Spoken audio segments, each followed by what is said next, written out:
أطلقت قيد القصيدة والرزن والخطام، وخليتها تعانق الإبداع بشعورها. يا مهرة مما رابط خيل ملك الإمام، اللي يقبلت شعشعت ثم ابتدى دورها. يا فارقة في الجمال وبنت ناس حشام، يا فارقة مع بنات الريم في حضورها.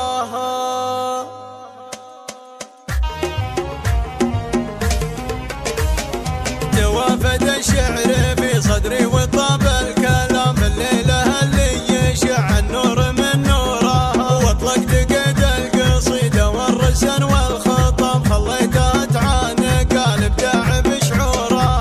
يا مهرة مما رابط خيل ملك الإمام، اللي يقبلت شعشعت ثم ابتدى دورها. اللي يقبلت شعشعت ثم ابتدى دورها. رفيعة الصيت والسمع رفيعة مقام، على مدار الكواكب حطت ظهورها. يا فارقة في الجمال وبنت ناس حشام، يا فارقة مع بنات الريم في حضورها.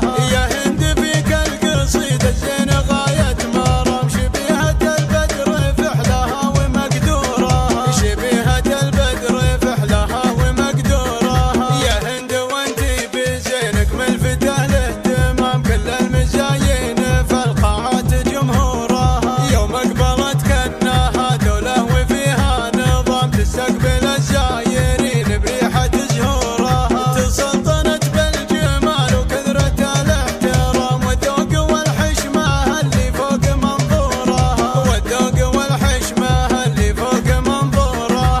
يا هند يا بنت هند يا ظبي العدم، كم جادل من بعد كالغبن في زورها. في عينك جيوش حرب ما تعرف